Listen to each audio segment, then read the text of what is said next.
Good afternoon, brothers and sisters.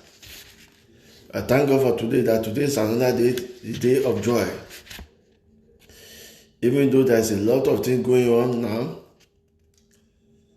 in everything, we should put our trust in God. The only person who can heal us, protect us, do everything for us is God. So we have to face God in reality. Even those people who haven't believed in God now, they are now believing in God.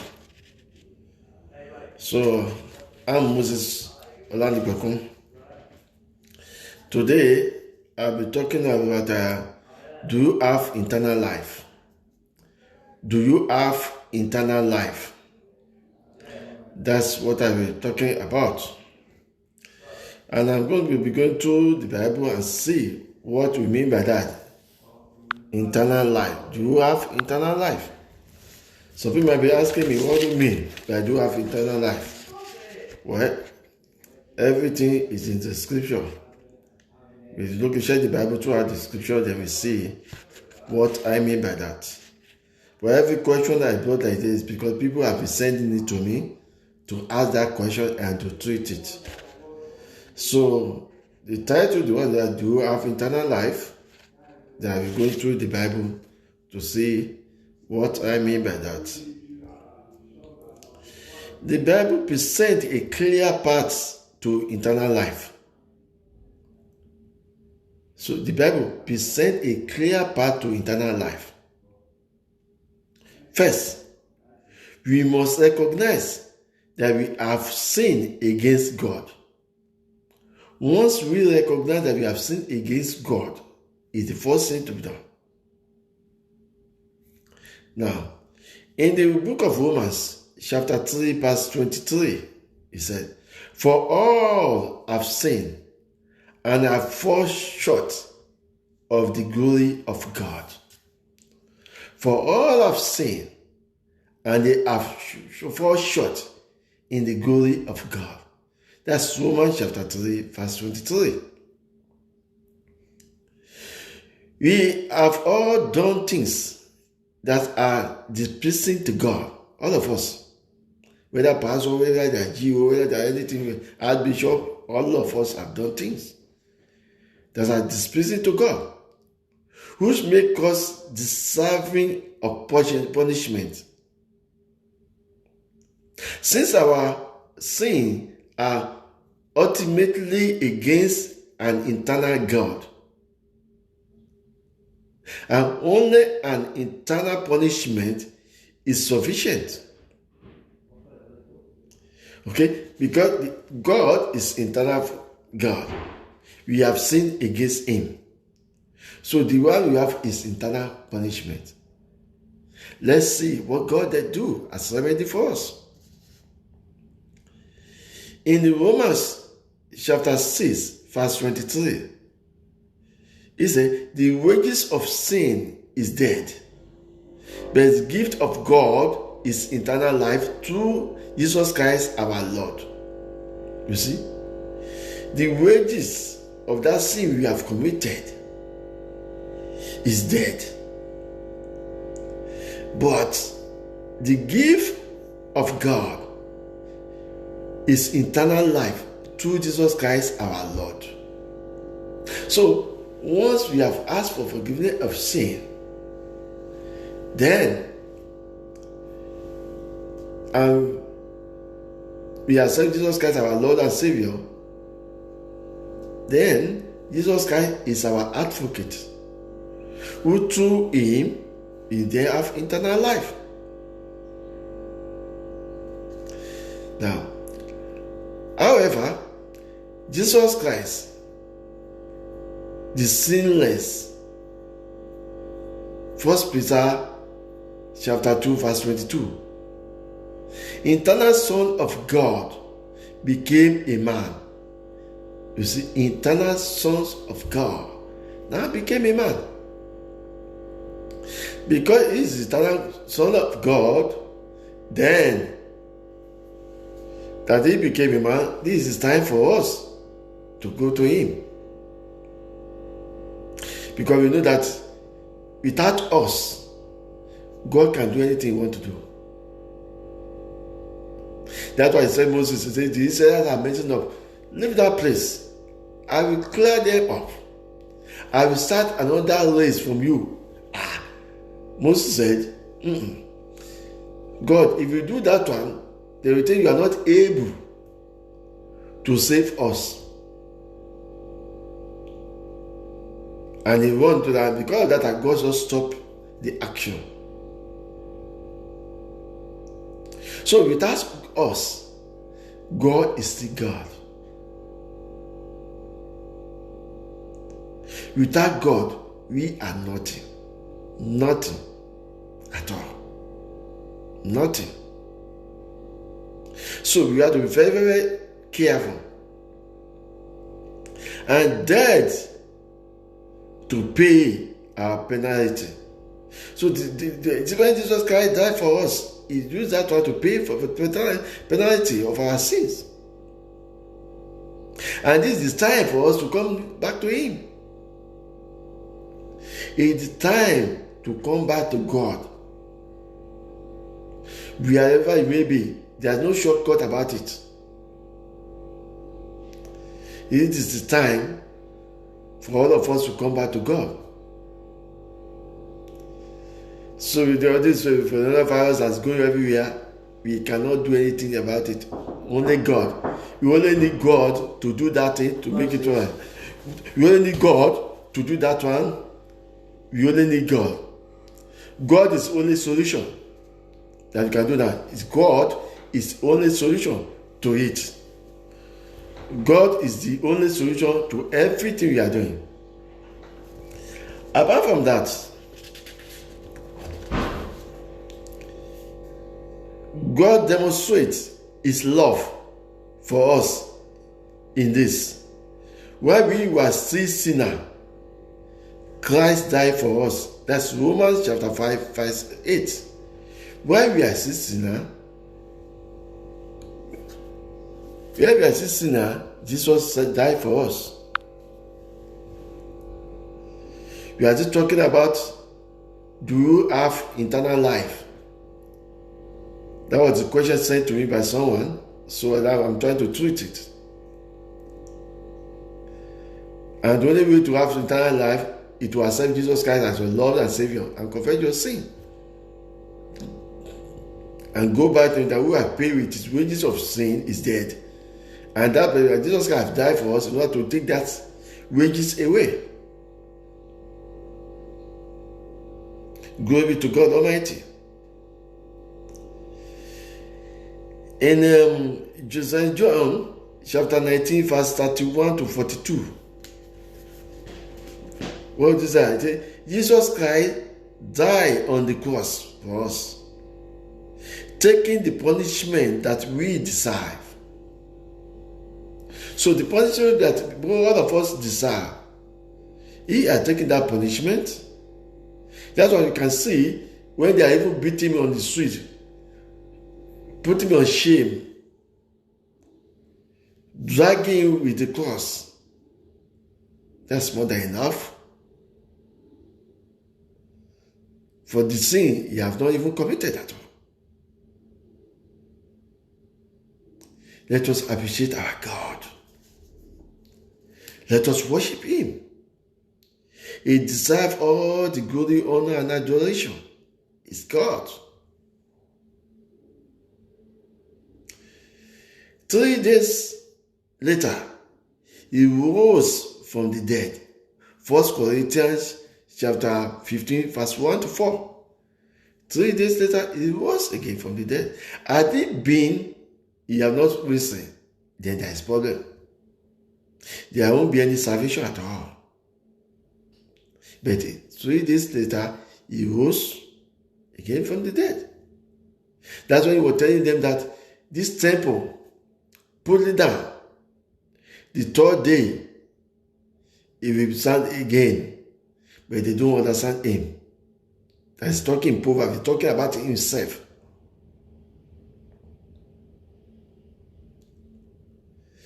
what we need now is God. We need God. Wherever we may be, we need God. Whether we accept that it's God or not, the only choice, nobody even, like that, at that time, nobody have a choice. Or somebody want to die and go away like that. We need God.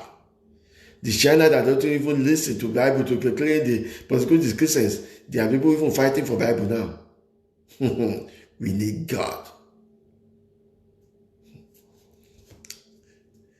Now, if we move on from there, looking at in the 1 Peter chapter 1 verse 3, in his great mercy, he has given us a new birth into a living hope through the resurrection of Jesus Christ from the dead. You see, it's a new birth, new hope. Once we belong to God. St. John, he said to us in St. John, he said, as much as those people who believe in God, they will have become the sons of God. As long as you believe in him, you become the sons of God. We are no longer slaves. We are sons of God. According to St. John chapter 1. It's our light. It's our everything. Once he also is again from the dead, he has given us the new birth. Become a new person. Now, by faith, we must change our mindset regarding Christ. You see, by faith, our mindset must be changed regarding Christ. Who he is, what he did, and why. As we are changing our mindset, we have to look who he is, who is Jesus Christ, what he did, and why did he do it. He didn't do it because of himself. I don't think he needed it. He doesn't need anything to do to please his Father. No. He do it for us, for all of us, as long as we decide to accept him and follow his footsteps. Acts chapter 3, verse 19. For salvation, he did deliver who he is, what he did, and why. It's for salvation. And that's Acts chapter 3.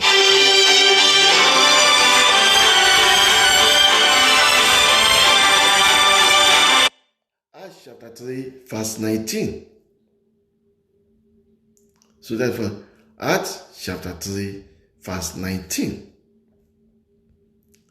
If we place our faith in him, trusting his death on the cross to pay for our sin, we will be forgotten and receive the promise of eternal life in heaven. So if we go through the instruction that have been given to us and follow all those footsteps, then our reward for that eternal life is in the heaven. We will have it. God never failed in his promise. No. In John chapter 13, verse 16, for God so loved the world that he gave his only one and only Son, so that everyone who believes in him will not perish, but have eternal life. So once we have believed in him, we will have eternal life.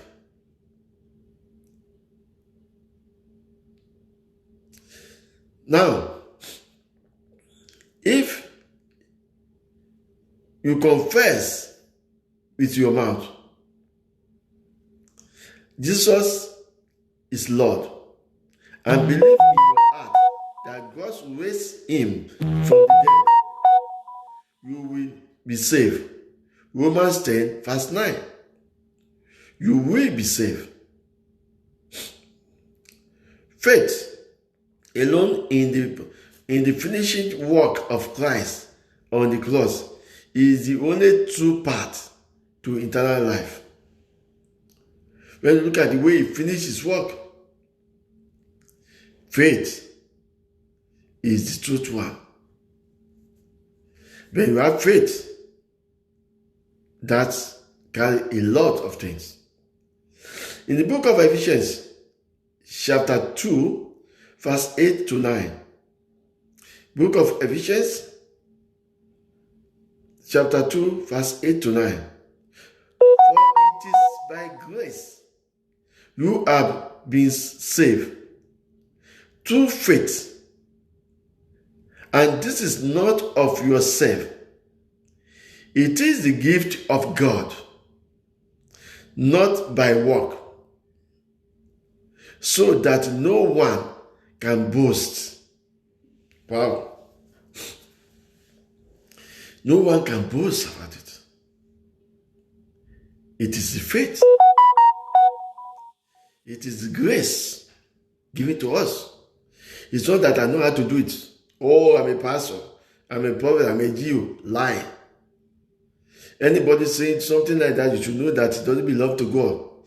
Those ones, even though they read the Bible to quote everything for you, they collect tithe to collect everything for you, they all belong to Revelation 13.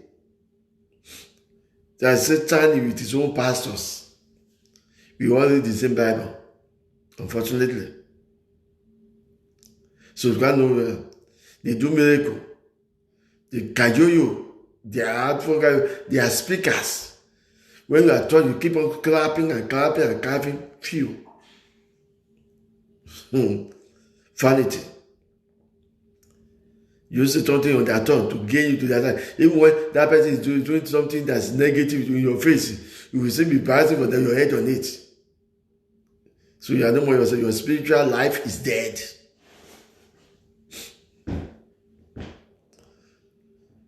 So only God is not by your work, it's not by anything. It's the gift of God for us. It's grace. So if you have grace of God, it's good than any other thing. If you want to accept Jesus Christ as our Lord, as our Savior, here is a sample prayer. Simple. Remember, saying this prayer or any other prayer will not save you. It is only trusting in Christ that can save you from sin. This prayer is simply a way to express to God your faith in Him and thank Him for providing your salvation. So, simple as ABC. Any other time we are just camouflaging, demonstrating to people. Anything I'm telling you, that's what bring me up. In those days, I don't rely on pastors. I rely on God alone. And I believe whatever I can tell that pastor to talk to God, if I talk to God, God doesn't listen to me, then I can't believe in that pastor. Because if I accept him, I become the son of God. That's what he promised. So I don't need any pastor to cajole me. What I need to do is to have faith in him, trust in him, and I want lastly for him to read my Bible, to familiar closer, have good relationship with God. Once I have that one, that's why too many pastors, when they say, oh, do this, do that, I just look at people. They thought I'm proud. No. And follow what the Bible says. But that's the only way I can escape their way of messing up. But the people are not messing up, using the name of our Lord to mess up, destroying people instead of giving them hope. May God bless us all.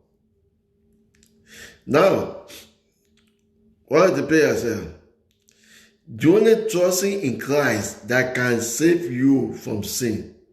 This prayer is the simple way to express God your faith in Him and thank Him for providing for your salvation. Goes like this. God, I know that I have sinned against you and deserve punishment. But Jesus Christ took the punishment that I deserve, so that through that faith in Him, I could be forgiven. I place my trust in you for salvation. Thank you for your wonderful grace and forgiveness and the gift of eternal life. Amen. Simple as ABC. You are dealing with God, not human being, not your pastors.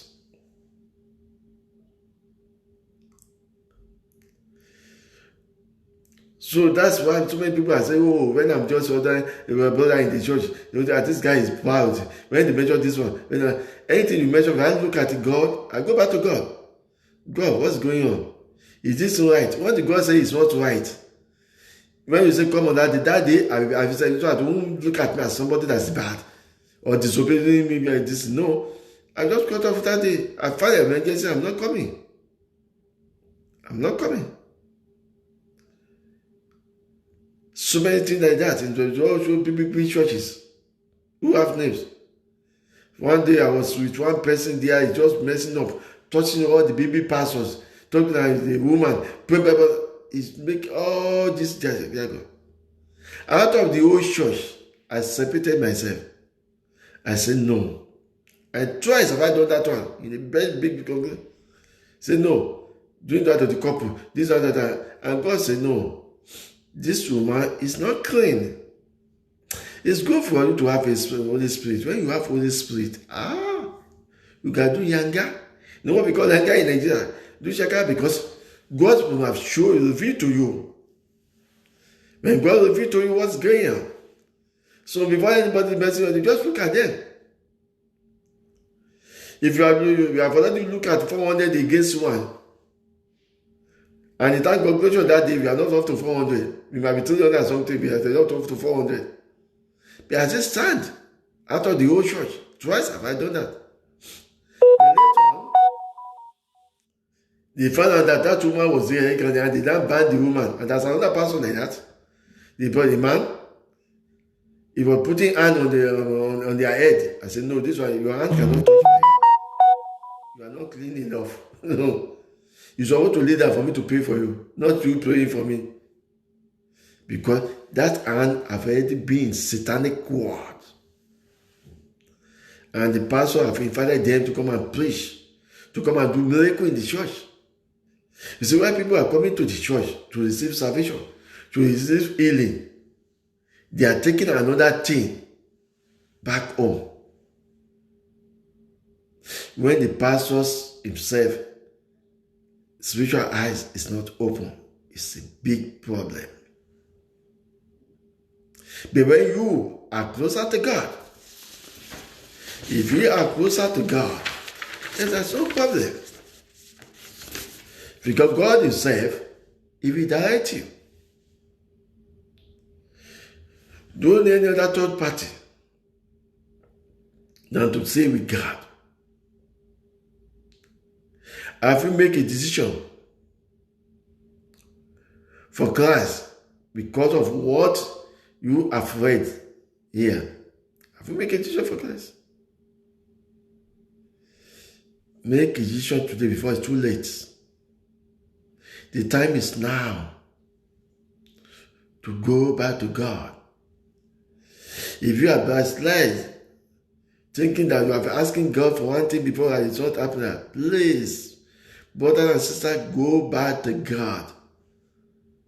Guess what? You are not dealing with human being. If it is me, you can mess me up. Yeah, you are dealing with human being. If it is your pastor, you can say, yeah, this is not right. But when you are dealing with God, where are you going to run to?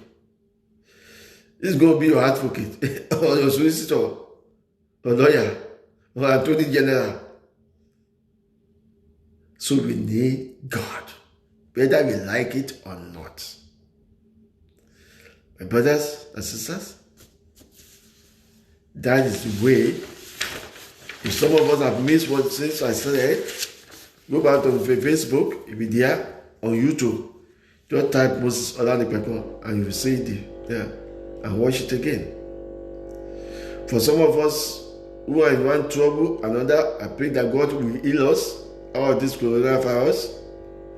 I pray there will be solution.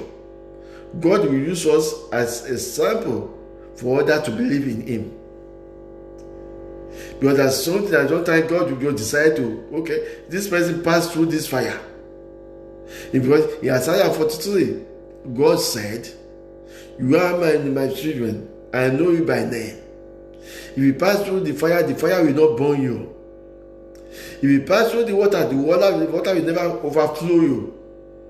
It's because God is with you. Then if God is with us, who can be against us? Let us continue praying for all our brothers and sisters outside there. Let us consider even your enemy. God needs our enemy to come back to Him. You know that? God needs our enemy. That some of us say, oh, let the enemy die. This is time. God, that was the people we call that enemy that are doing the worst thing. God might use that the way He used Paul. The people who think, oh, they are bad, they are doing this one. They can even change more than you. Do the work of God that is more than you. So this time at time, we don't have enemy. What we need there is to pray for all those people for their salvation. We need to pray for everyone. There's no time for enemy. If the president of America can be going, if Prime Minister Boris Johnson can be that situation to isolate himself. If you do, let's say he doesn't believe, let's agree that he doesn't believe in God. And since somebody believes God, that if you accept God today, he will come out and hold on the floor like a baby. But yes. And I'm sure, if that person be his enemy, he forgot about enemy. He will think about his life first. By so doing, he might even change and be the person who will be preaching about Christians all over. So, there's no time about enemies now. It's time to pray for everyone. Bring all the enemy back to you.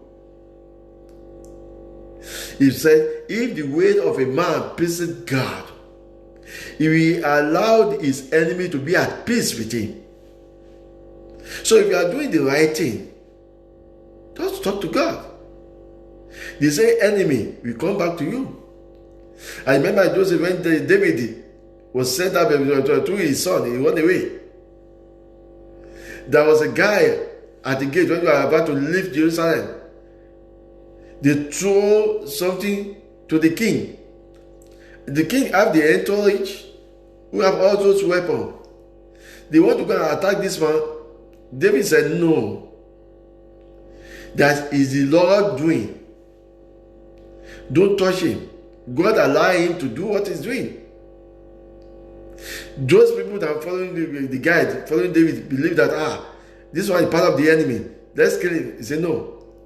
Guess what? When David was returning back to Jerusalem, after the death of his son, he came back to take over the throne again.